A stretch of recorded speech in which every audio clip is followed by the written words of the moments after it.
you feel the love tonight? Too bad you're on mute. That's why you can't tell us what to say. No, it doesn't matter. I know because I was on mute. It didn't matter.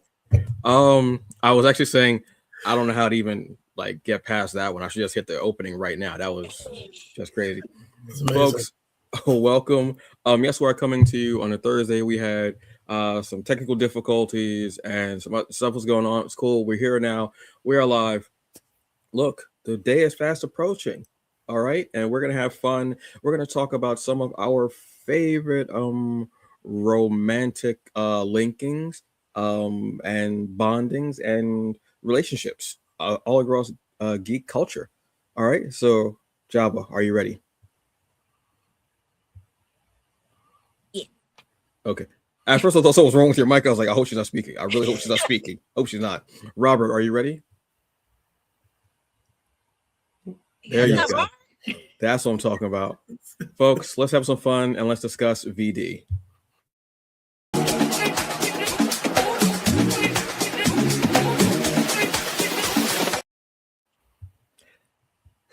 Just realized not that kind of VD, folks. That's what I was like. But let's discuss that at a later point because we're adults here. So let's discuss that. It's a very important thing as well. You know, free love is not always free. Let's be honest with that. Mm-hmm. So, hey, folks, welcome. Jesus, oh, man, this is how we start the show off. Hey, folks. Well, I mean, that's not new. Welcome to TBA News, folks, presented by the Hungry Bleak channel. This episode, look, it's close to Valentine's Day. Love is in the air, as someone was saying earlier. So we're going to be talking about some of our favorite romantic linkings and couples throughout geek culture, but we're going to focus on Black love because we do not see a lot of that as far as being around and being celebrated a lot in geek culture. Well, before we get to that, let's introduce ourselves. I am Antonio Pomares, aka the Hungry Bleak, the hungriest man in the room. Take that however you want. What's up? It's your girl Jabba Chan, who just squatted 195 for 3. I'm sore. Baby. And I'm Robert Jeffrey, Rob the Writer. I benched a sandwich. So there you go. Hey. As long as it was a good sandwich. Get it in, man. Get in. Get that multigrain. I'm a big fan of rye, actually. I'm gonna be a big fan of rye bread. Random. Also, I apologize to anyone for my voice breaking earlier. I'm constantly going through puberty, so my voice is constantly squeaking for some reason, and I have no idea why. What have you?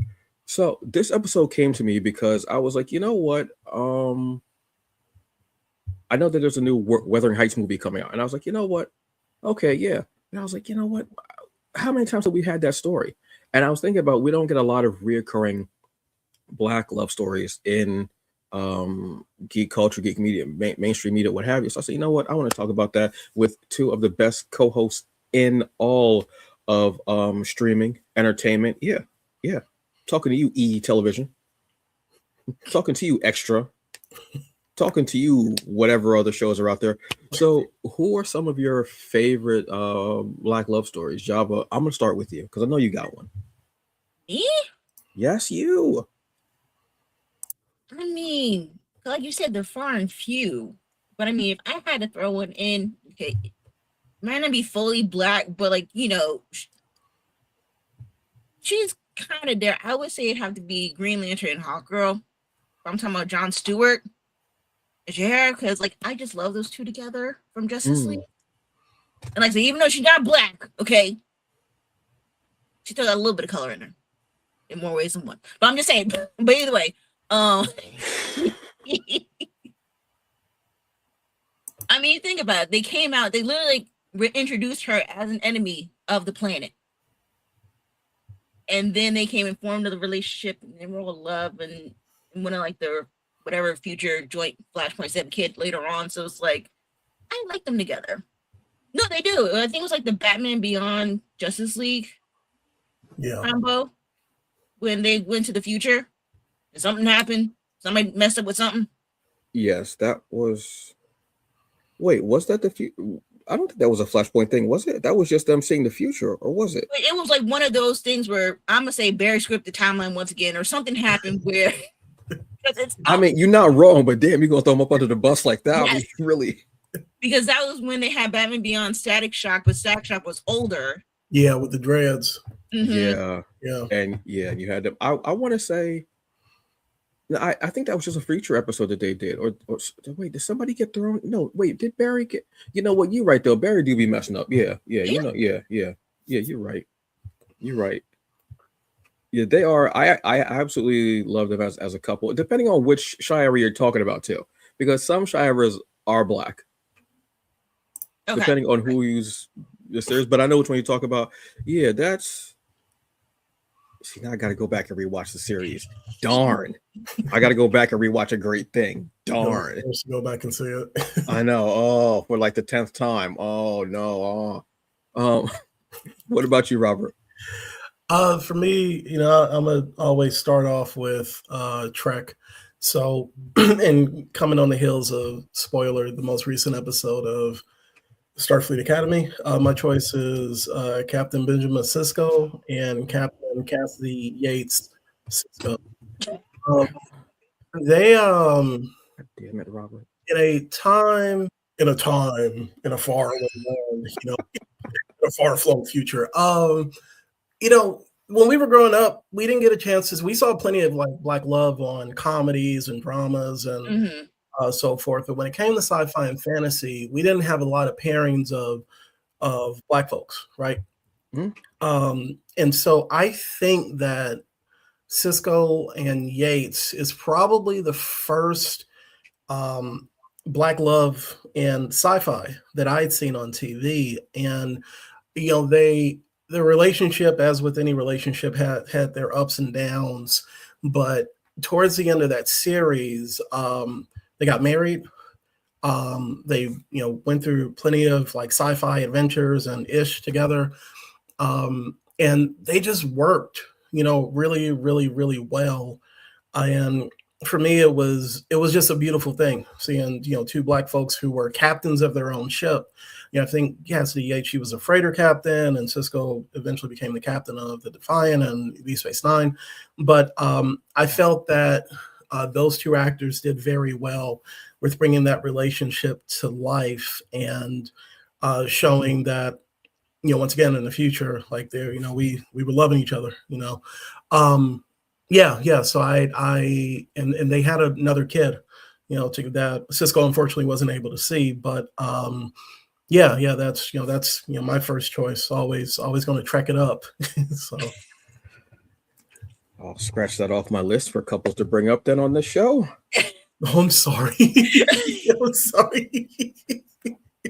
And that's not a bit. I'm legit saying that. Yeah, because I feel the same way that Robert does. Seeing them in that environment and seeing everything that Sisko had been through. Yeah. He's had such trauma. You open the show Deep Space Nine on him and Jake's trauma, and you don't think he's ever going to be the dude who's going to like fall or whatever. Like this man punched Q in the face. This man is not about playing about anything. And then to see that side played by Penny Johnson Gerald. Yeah, Gerald. Thank you. Yeah. Who is absolutely we love her. She is one of like the cornerstones. Yeah. Of like this genre. Her, Carl Lumley, like there are some people out there you gotta give it up for. Seeing that couple was so beautiful, so real for me, and it just made me fall even more in love. Yeah. With Deep Space Nine because they brought something so different and so real to it. So yeah, I should have known. I'm a Star Trek. I should have known. I should have thought, but I was like, you know what? This is a couple that we don't talk about a lot of, even though we all saw it there. But thank you for that one. For me, I'm gonna go left field, professional wrestling. Oh, I'm gonna go with Queen Charmel and King Booker. Yes. they are actually like married in real life, like a real life couple. Yeah. And I really didn't know a lot about Booker until more the end of to WCW. Like I loved him and his brother Harlem Heat, great. But then seeing what he did in TNA Impact Wrestling. King Booker, respect was so funny and just so beautiful. And I loved seeing how much fun they were having. And I loved seeing this black couple, literally king and queen with crowns. They were not subtle about it. Crowns on. He come up with the big coat, the big cape and everything, and her being there and their way they connected. And the chemistry, obviously the chemistry that they had, because sometimes real life couples don't have chemistry on camera. But the way they had chemistry on camera, just knew that when the camera was off, they were just cutting up even more, because you see how Booker is when he's let loose. We all know the infamous promo with him, his brother, and Sherry. Hogan, we come for you. We all know that promo. So I always loved seeing them together when they were on screen, and it was like the main event Mafia. Yeah, everybody else was there, but I was looking at them because I wanted to see Booker always. I think he was always trying to make everybody else in their promos like break, because he was just that one promo. He just kept saying respect, and he's off camera. You don't see him. Most of the times he says respect, you don't see him, and he says it, elaborates in such a way more and more every time that I'm like, how are you guys holding it together? So I loved seeing him, and the way Sharmell would react to him was just absolute gold. I love seeing it. I love seeing this black couple doing it on camera, but also doing it off camera, and still being married today. And I love seeing and have it. She's still just as beautiful, just as gorgeous as ever. Black women, y'all don't be aging at all. I mean, some of y'all do, but it's because y'all full of hate, and we know who you are. But happy Valentine's Day, y'all. I'm gonna call like this, and some of them have been celebrities, so we know who they are. But it was just this beautiful thing, and to see it in professional wrestling, in an industry, in an environment where you see mostly white. So to have this man who was I'm not gonna do the bit, but 5-time WCW champion, and who would become further champions and Hall of Famer, legendary, has his own school, everything. And his wife being his partner, and Sharmell and Booker just together like that, absolutely loved them. They were just amazing. So yeah, that's just one that I had to talk about, honestly, especially being professional wrestling. What about you, Robert? What do you got? What's another couple? Let me see if I can cross another one off my list. So I'm going with Joe Mullen and Cezanne of the Cliffs from DC Comics Far Sector, and I'll go ahead and say it: the best Green Lantern, damn Green Lantern story I've ever read. Aside from the one that you wrote. I mean, I ain't trying to go there, but anyways, he's written Green Lantern. they're so the thing to remember about I think it's Cezanne is that she's an alien. But the way that Jamal Campbell, and I know N.K. Jemisin, yes, they work together to create these characters, but the way that the character is drawn, that's his sister. She is black coded.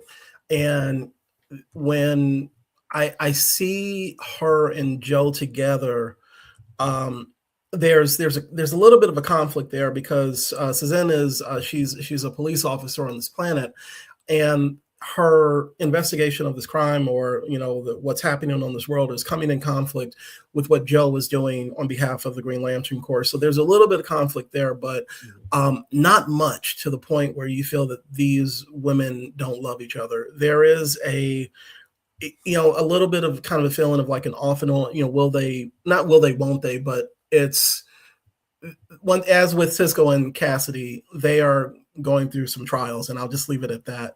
But I really just enjoy seeing them together once again against this backdrop of like a space opera, except in this case it's a space opera murder mystery, fighting back to back literally in certain scenes of the book.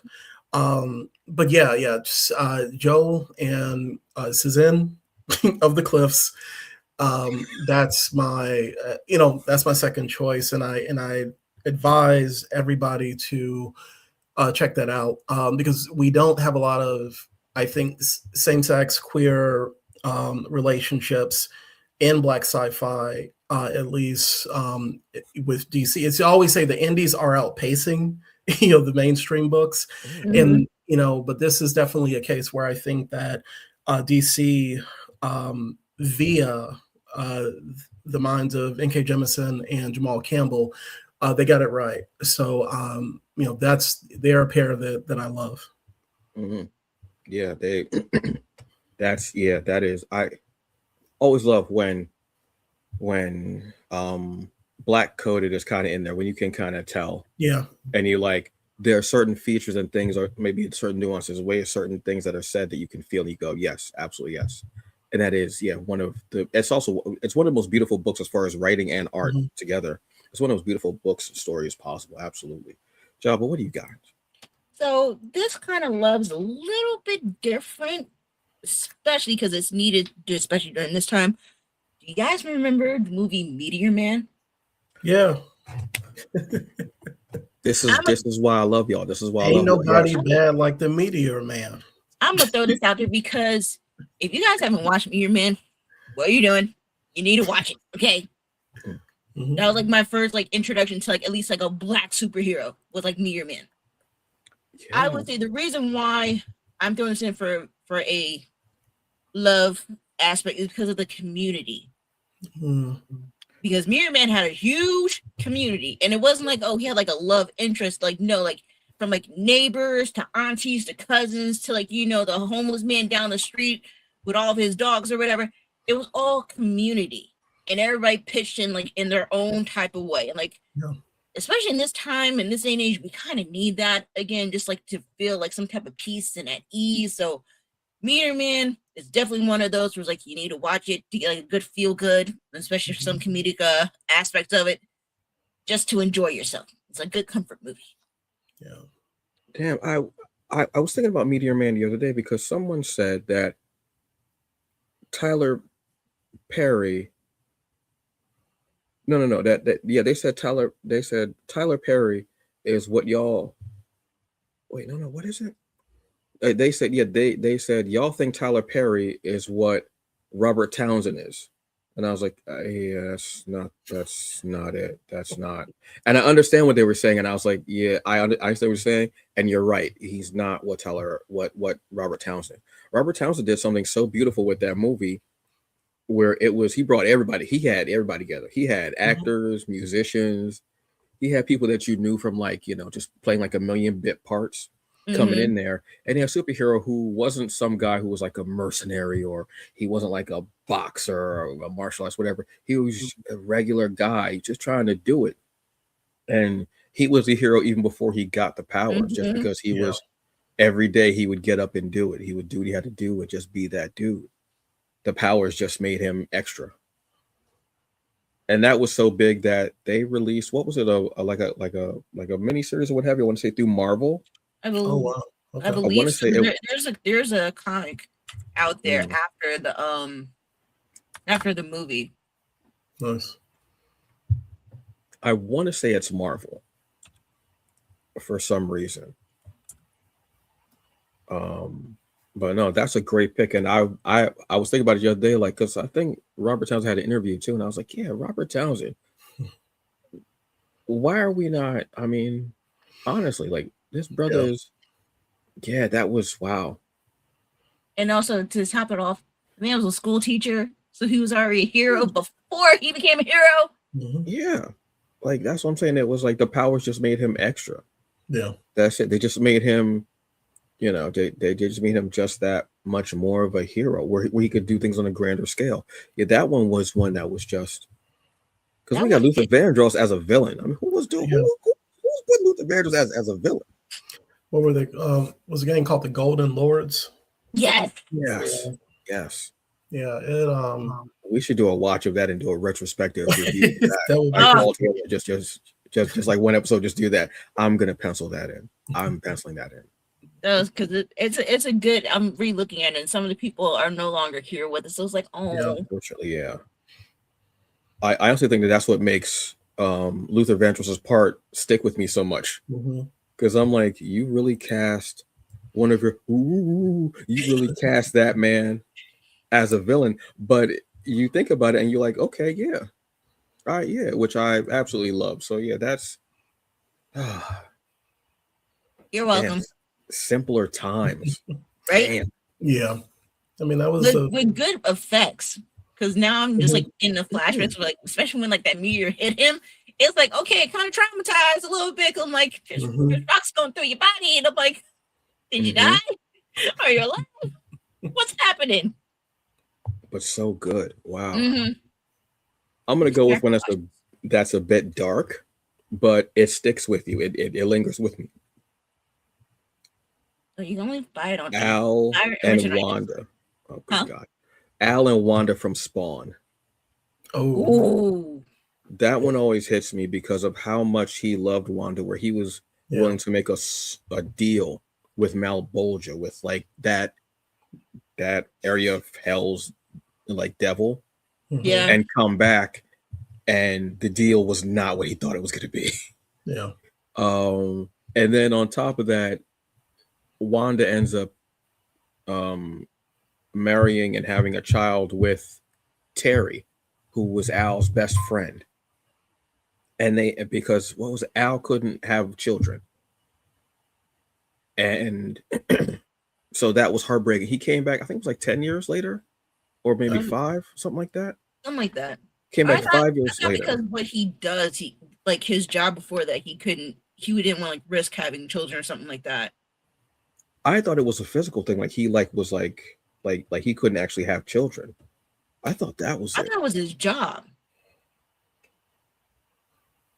I thought that was. I would have to go back and reread. Darn, I got to go back and deal with another great thing. Oh my God, the suffering. Really? That caught me way off guard. I don't know how to even like process that one. But that was just such a thing for him, and he loved her so much. But he was also able to step back and say she has a new family. That's a different kind of love, where you can step back and go, you have a new family. This is your husband. You have a child. You have something that I couldn't give you. He comes home safely every night. I don't. Sometimes I don't come home that night. And then for him to step back and like have that much love for her as well and say, I love you. Go ahead. Also in the live action movie, we got, I think that might've been my first or second time really seeing Michael Jai White. Because most of the movie he's in the makeup. You don't see him. Yeah. So I would always rewatch the first part so I could see him.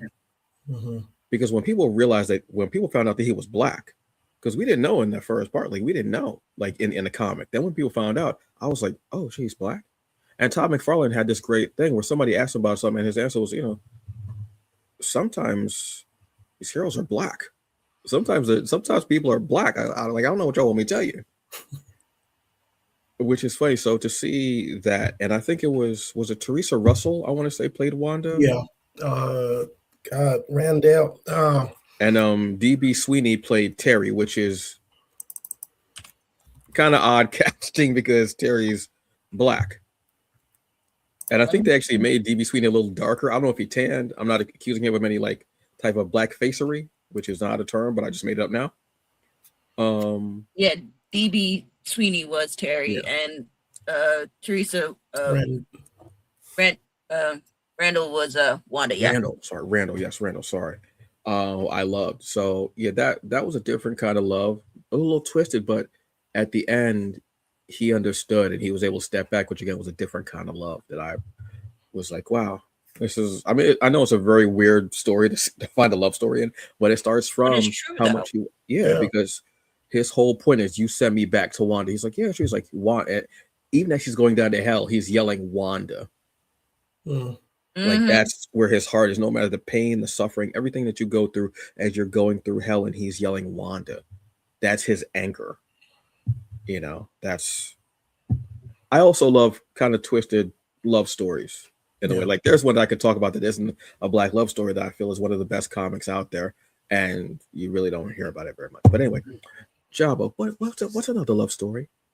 For me, it's a collective because it's the Black Lightning TV show. That's nothing but black love, all up in there with different couples. Oh, was that one of yours? I'm sorry. I'm gonna just go and I'm gonna just let y'all do the show. I don't know what y'all doing. All right, push him out the way. Okay, anyway, Black Lightning. But yes, spot on. Yes. That's on my list too. With Very collective. yeah, there we go. I mean, the two We people could in all talk particular, about it. yeah. But no, I would definitely say, because especially in shout outs to like CW actually putting Black Lightning like, you know, in the forefront for you to watch and like understand, because like I said, still I wouldn't say I'm new to like, you know, DC. Like I've been around, but like you don't hear about Black Lightning. So it's like for me, before Black Lightning was Stack Shock. That was like my home with the lightning ability. I didn't know about Black Lightning before the CW. So I'm like, okay, so thank you for that.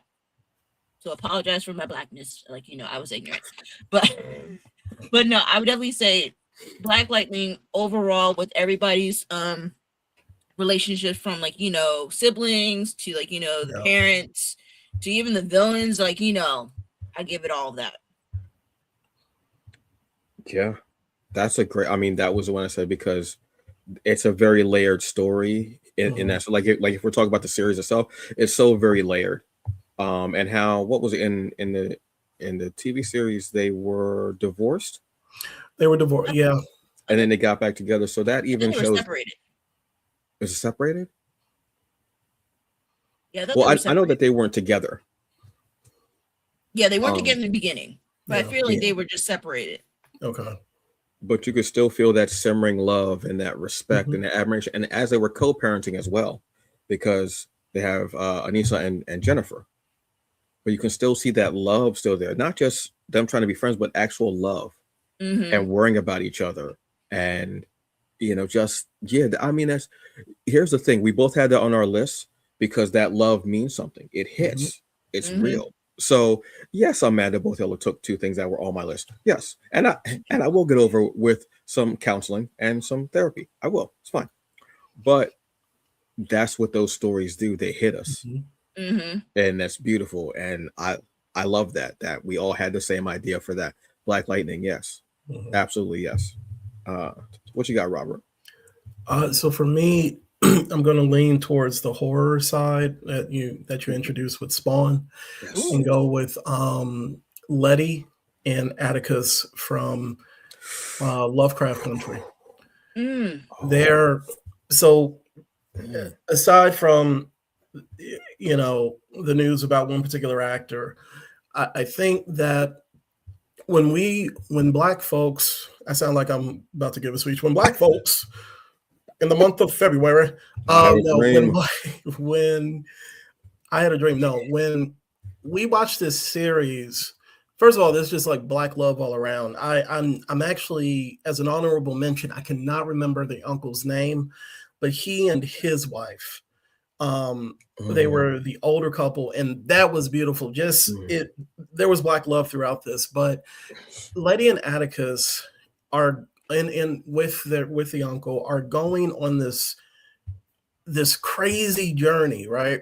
And seeing the worst that this country has to offer, and they got each other's backs, you know.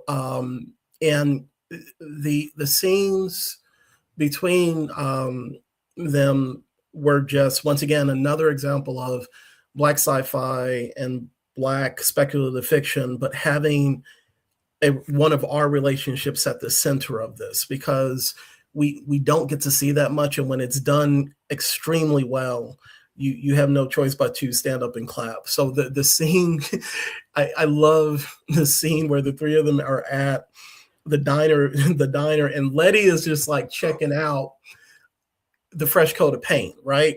You know, the vibe that they've gotten since they've walked in, and all of this. And it reminds me of, to a certain extent, my wife clocks wherever we go.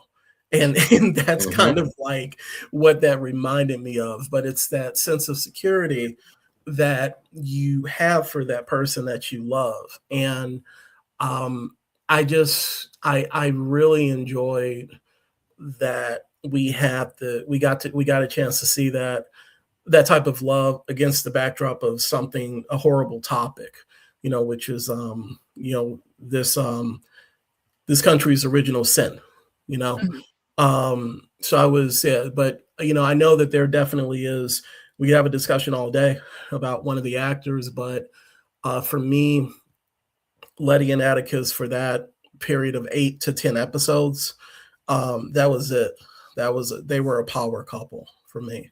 So yeah, that show was just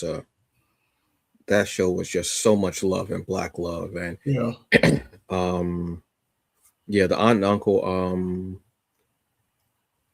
yeah, she was named, I'm trying to, because it was Courtney B. Vance, yeah, and oh my god, what's her name? She's one of the most beautiful actresses, just so much talent and just crazy. Her body work is crazy. I'm trying to remember her name. Oh my god. it is Wunmi Masako, Ruby Baptiste.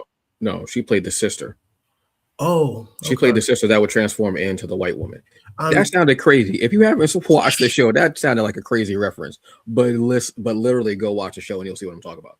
And Janae Ellis Taylor. Yes. Janae Ellis Taylor. Yeah. The two of them were just so beautiful. And I love seeing older black couples that love each other and are there. They had such a great thing. And the fact that the daughter's name was Diana.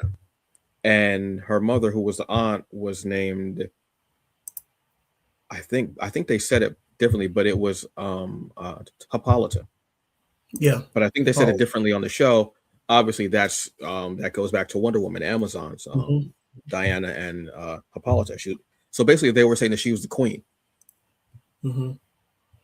There was so much love, and there was also queer love in that show as well. Yeah. There was a lot going on in that show. Wow, yeah, that's. I've been afraid to rewatch it because I can't get more. And sometimes that bothers me because I'm going to get to that point. I'm like, but it ended on such a way where it could have been just one season and you would have been happy with. That's a beautiful one. Yeah, absolutely. I'm going to go back to horror as well. And you actually mentioned, I thought you were going to take the thing I was going to say for a second. I got to say Smoke and Annie, Sinners. Oh, damn you. That's a good one. Retribution. That is a good one. Them more so than Stack and oh my god, I'm forgetting her name. Haley Stanfield. I'm finding it. Yeah. Oh my god, why am I forgetting her name? Mary? That sounds so simple, especially for that time. I wouldn't be surprised if that was it. It is Mary. Okay, Mary. Yeah. More so than but more so in Stack and Mary because I identified more with Smoke. And the history that he and Annie had when he comes back to her and everything that's happening. We don't know everything that's happened with them. We know that they were in the war together. We know that they were up in Chicago, I think they said. We know that they left Chicago under some shady, cloudy mess that they did, probably taking some stuff. And he comes back to her. And she has one of the best lines I've ever heard in any movie that is so loving and so passionate and so real and so sensual. She says, "Your body remembers me." And I identify more with Smoke because of my demeanor at times. And I can be very somber at times, very like kind of quiet and such. And when I have someone with me, when that person, when I let that person in and they see, they see Antonio and they see actually like the person that I am when I'm in those quiet moments. And that side, they become my anchor. They become that thing. They become my North Star. Annie was Smoke's North Star. And they had a child together and that child died. When, spoiler alert, at the end of the movie, if you haven't seen it, this is really your fault. You're missing out on something truly, truly beautiful. At the end of the movie, when they're there and he's drifting in and out and he sees her and she's holding their baby and the baby is actually breastfeeding and she tells him, "Don't you bring no smoke in here." And I was like, and there's just something there, even in death, he's about to die, even though he's fighting death. But then when he sees them, he goes, "That's where I can go. And I can be," I think she even says, "Don't bring no smoke here." Elijah, I think was his name. Like his real name, I think. Yeah. She and I didn't catch on to this line until Erica D. Butler, the brown girl, actually said this line when I was talking about it for a panel, and she said, and I hadn't caught on to that, and I said, "Oh my God, yeah." She said, "Elijah, don't you bring no smoke in here." I thought she was talking about the cigarettes. I literally thought that, and I was like, "Oh my God, the layers of everything." Yeah. And yes, absolutely. And he saw I can be with the woman who who I love, and our child. I can go and do that. Yes, I'm going to just let it take me. And as she's having that moment, that Klansman started talking. You literally in the movie, we all literally were like, "Oh, this." Mm-hmm. We all were mad. He turns around, shoots him, and then he goes back to her because he had that one last thing to do.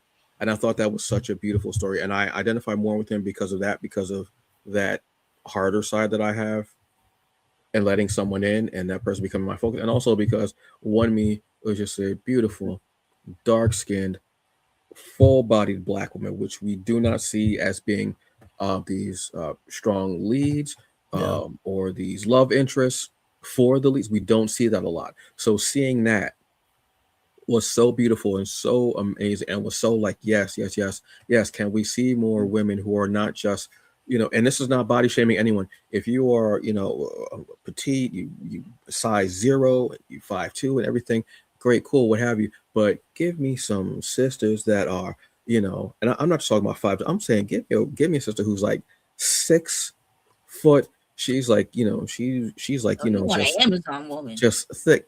Look, speedball special. I don't know to tell you. If you know that joke, you know that joke. Thank you, Robert.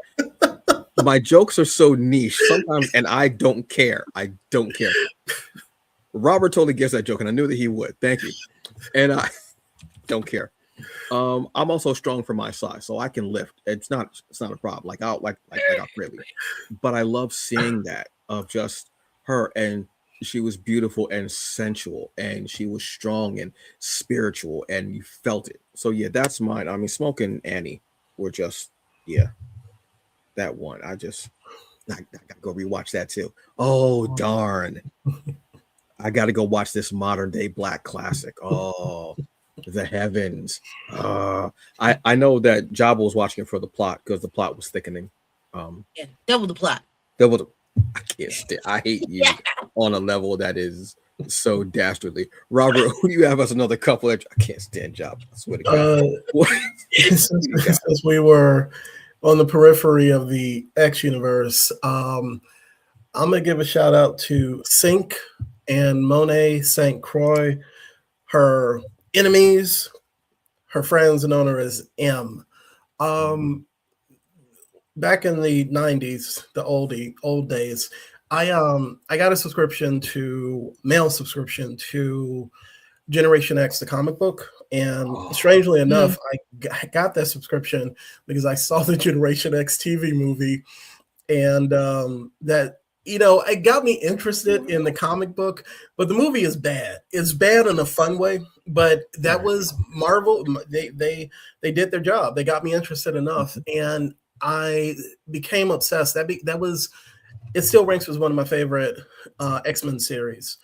And the two of the characters in there were Sync is Everett Thomas, and Monet St. Croix, who was named M.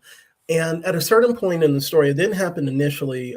First of all, the backdrop of this is that Xavier opened up another school for mutant teenagers, which was run by Banshee, Sean Cassidy, and Emma Frost, aka the White Queen.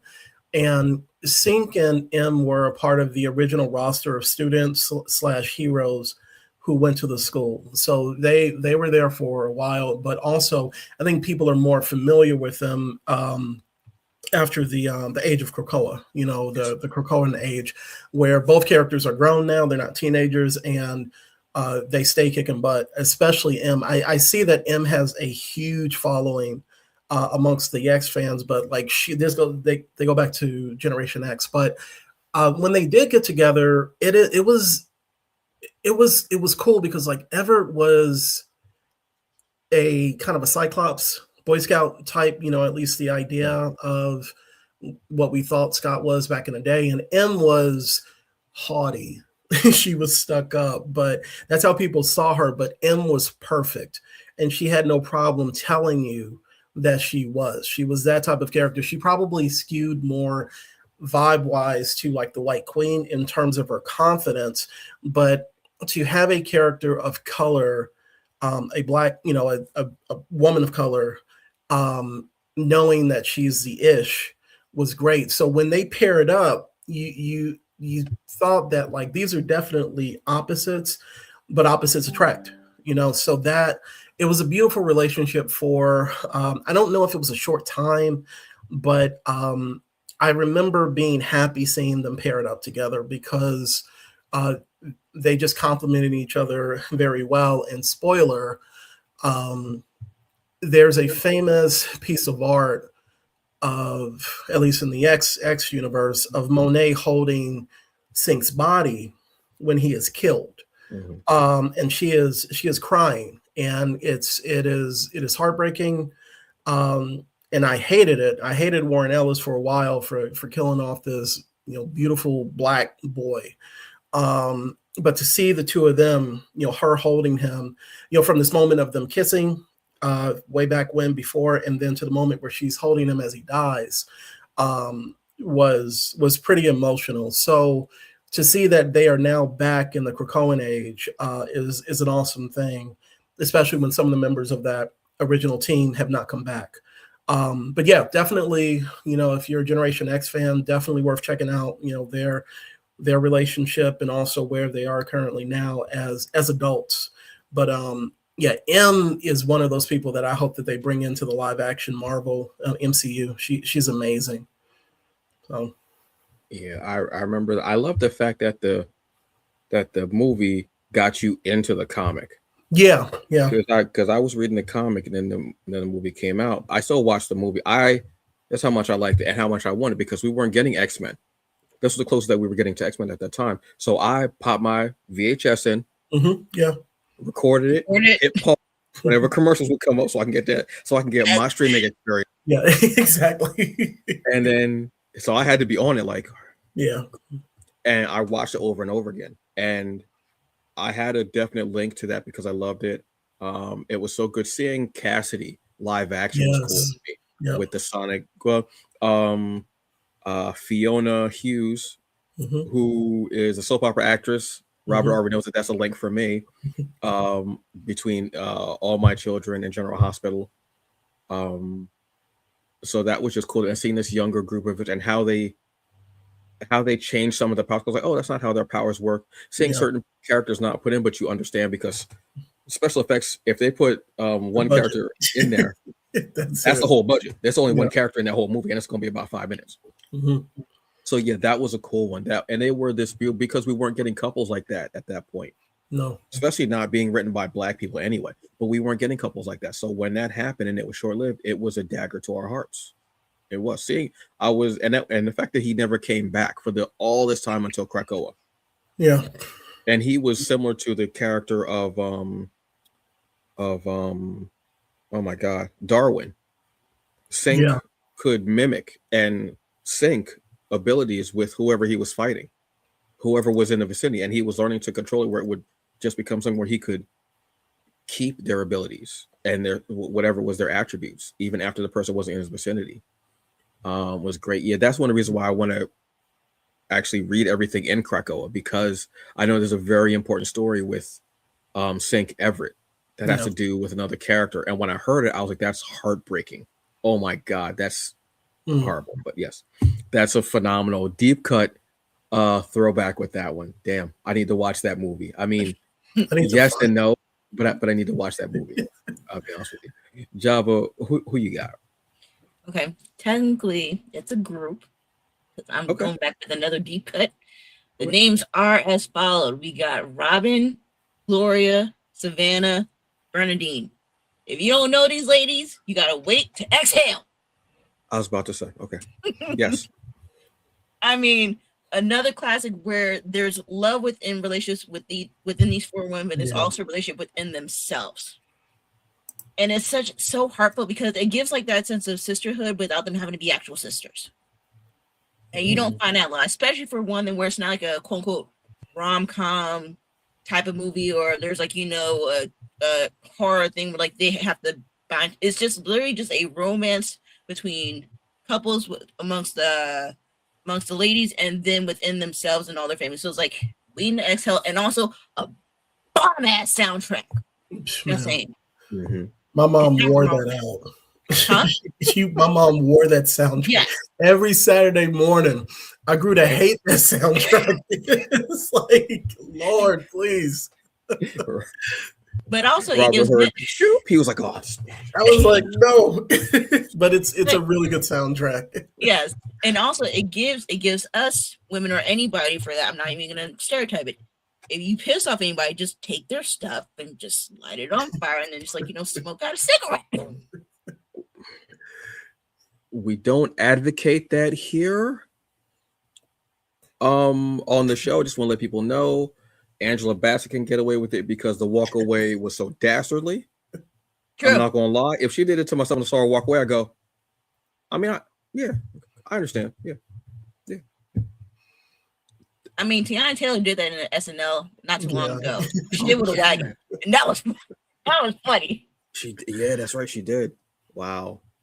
But yes, Waiting to Exhale is always like that feel good, because you're always like making sure that you want the ladies to root for them to get their happiness, as well as the happiness amongst all of them. And also, if you haven't watched it, what are you doing? You need to watch it. It's a beautiful movie. Mm-hmm. Shout out to watch it again. Forrest Whitaker, right? He directed that. He did? Yep. Mm-hmm. Yeah. Oh, I didn't realize he directed that. Yeah. That was and they just celebrated their 30th because it came out in 95. Okay. Nice. Yeah. Wow. Nice interview. I think it was on ABC. Okay. That they did. So go watch it if you haven't watched it yet. Oh wow, that's awesome. I didn't realize that he directed that movie where his powers have been stripped away. So my next one, I'm gonna do that every chance I get. I love you. You're a great actor, but man, what the hell? Jesus. You know who they should have got for that role? And I'm not trying to be funny. Delroy Lindo. For his role in Black Panther? Yeah.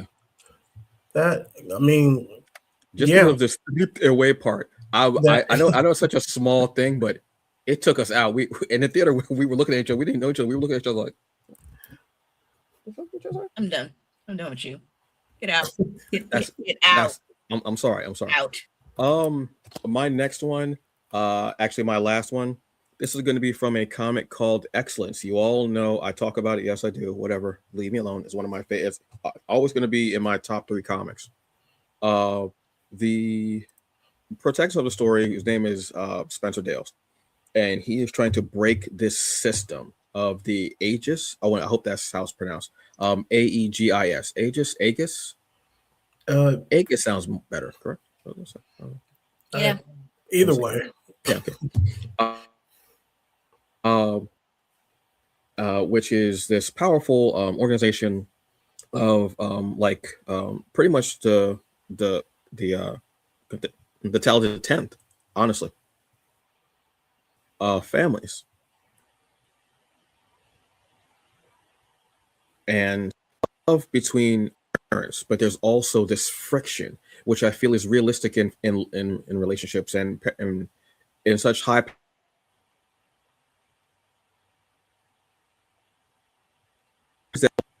about that you've had to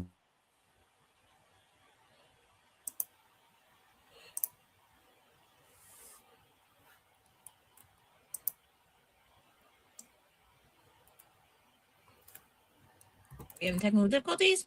Yeah, I think. You feeling that much love? Was this right? Stripped it away? It was stripped it away. Oh no! And what happened? You froze. Was I stripped away? He was like this. I stripped away. I was like this. Like that's what I saw. I was like, because I saw your movement and I was like, oh, cool. Damn. So y'all didn't hear anything I said? Up to a certain point, you got cut off. Yeah. I can't remember what point. Oh my God, that's crazy. Okay, yeah. So basically, there's a lot of black love in this comic between the father and son. who are so much alike. That's why their heads are constantly bumping together. There's also the love between, which is what I'm really focused on, is between Raymond Dales and Stephanie Dales, who are Spencer's mother and father. They're a high-powered Black couple in this organization, and there's so much there that we don't see what's going on. And I feel like I got frozen again. Did I get frozen again? No, you're fine. Oh, okay, because y'all wasn't moving. I'm saying like, oh, I'm just talking to you, saying nothing. I wasn't even seeing y'all blinking. That's crazy. I'm sorry, I'll blink more. I'm just saying. And it's crazy because of how beautiful it is, and how they show how Black love can have so many different forms and shapes, and how there can be conflict in that, and there can be painful parts.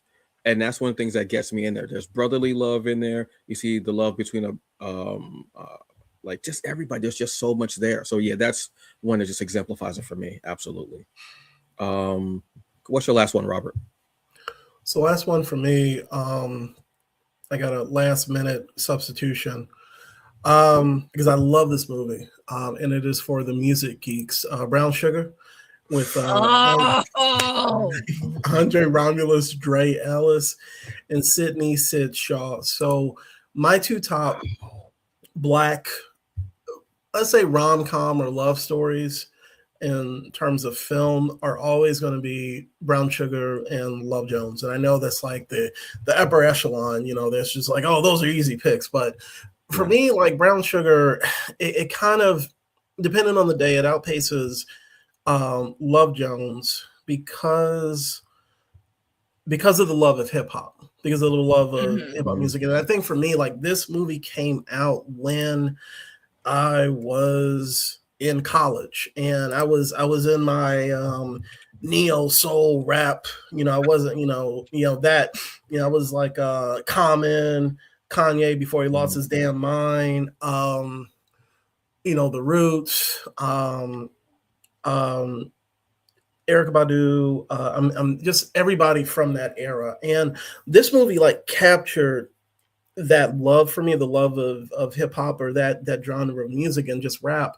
But then also seeing their relationship, Dre and Sid's relationship, play out from when they were kids loving this music to when they were adults, once again, finding their love of the music again. And that bringing them together was just beautiful. And it's yet another story of Black love on the screen. And, in a day and age where we had like 500 when Harry met Sally's, Sally, I See It in Mail, that type of shit, all those movies, which are good. It was very rare to see our stories told with that type of frequency. So when it came out and, and I was kind of the age to appreciate those movies, just like something like Waiting to Excel, Brown Sugar was at the top of the list. So I just loved, and even that, cheesy moment at the end where he goes to the radio station and puts up the message for her to, check out. It's a beautiful sequence, and Mos Def is sending him, giving him like, stuff to say, and go and see it. Brown Sugar is a really good movie.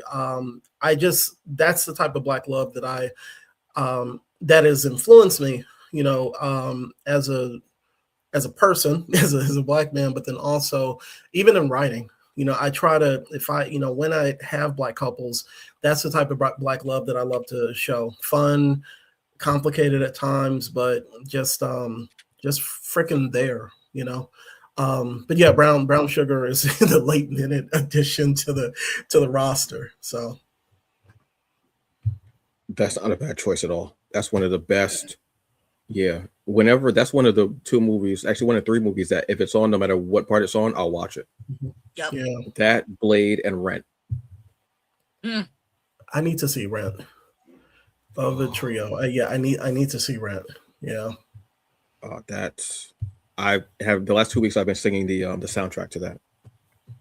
525,600 minutes. You know what's my favorite though? The Santa Fe one.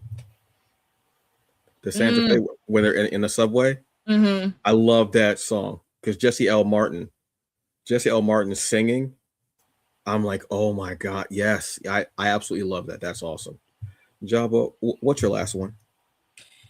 Okay, so since we are throwing it back, Yes. throwing it back, we're not Yes. gonna throw it back. I'm gonna say the Creed franchise because of Adonis Mm, and Bianca. Like those two held it down. yeah. Like out of all adversities, those two held it down. I mean, you can't go wrong. I mean, there's plot, but still, I like them both together. Yeah, I'm done with you. Done with you, Jabba. No, but I like, and it was funny too because I think I was watching an article about Creed, and I think I'm about to lose her name. Jesus Christ, Tessa Emma? Thompson. She was That's a function. yeah, she was saying that even at one point, her and Michael B. Jordan had to go to couples therapy Oh, as their characters, also just to Wow. get out, just to get more in depth with each other. Hmm. That's dedication. yeah. Wow. But it's like I like seeing those two together, especially like from different outcomes. Like I said, for example, obviously like in Creed what was that? Jesus Christ, Adonis, he was telling like, a love child that was like, from like a foster, like not a foster home. Was it foster home? Can't remember. I'm gonna go watch it again for the plot. But like, he grew up on the street, so he didn't have like, that silver spoon in his mouth, like saying, oh, this is my daddy's money or whatever. Mhm. And then with Bianca, like, she was deaf, so like she already had her own like, device that she had to deal with, like, everyday society, and like those two together, especially trying to like, bond and communicate, and then they end up having a family on top of that. So it's like, I like those two together and the plot. Especially in the third one. Loving the plot. Oh my God. Can't even deal with you anymore. My head hurts.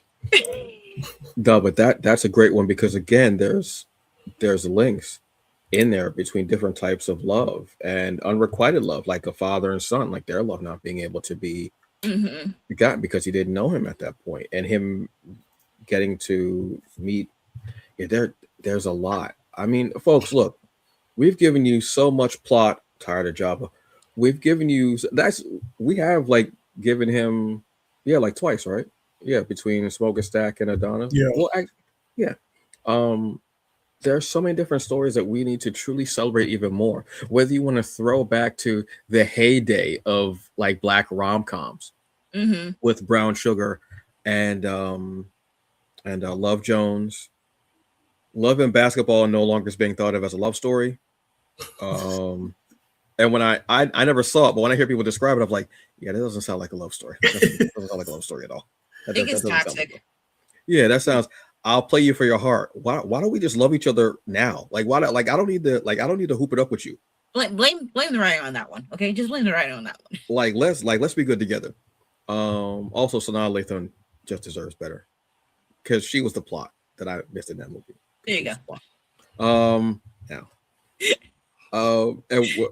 so between that and we coming to more modern times where we're going with even in horror with something like Lovecraft Country, and just such a there's so much in that story.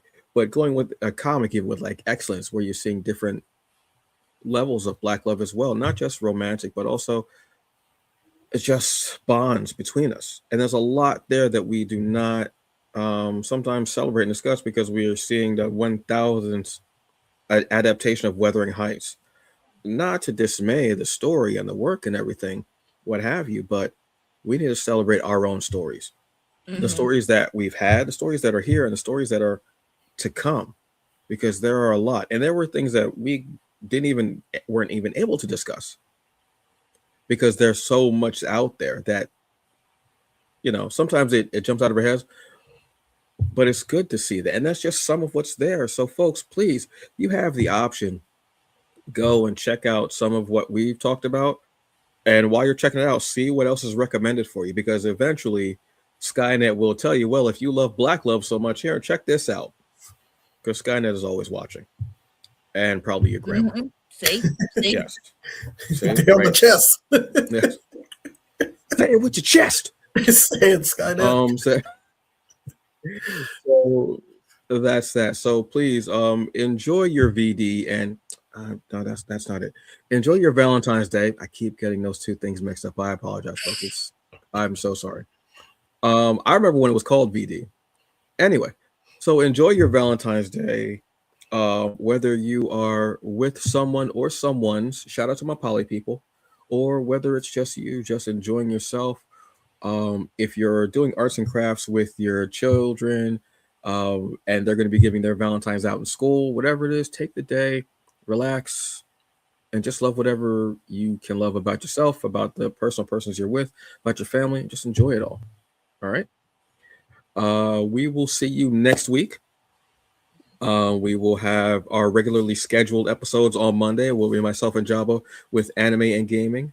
On Wednesday, it will be myself and Robert with comics culture. And then you will see that caught me way off guard. It caught me so off guard, I almost ripped the earbuds out of my ears. His hands were so quick. I was like, Robert should have been in the old West. That's trying something new. Robert has skills you don't know about. Not only is he an amazing writer, but watch his hands. Man is diabolical. Yes, and next week I will also have an episode where it is myself and Keith Cross, and we are doing a special called Castaway, where we are casting an X-Men movie with the original 5, Magneto and Professor X. Absolutely love his casting. Also, tomorrow episode, The Hungry Bleak, I have award-winning author and award-winning best-selling author and founder of Virtuous Con, Cerise Rennie Murphy on 7 p.m. Eastern Standard Time. Check that out, folks. We are here, and this is for us, by us, love us. All right. Damn we'll it. See you next week. Yeah. Well, put the damn. I'll try to make a point. You just damn it, Jabba. Son, I can't. Damn. Y'all have a very good evening. Enjoy the rest of it. Please be safe and enjoy your time. All right. See ya. Bye. Bye.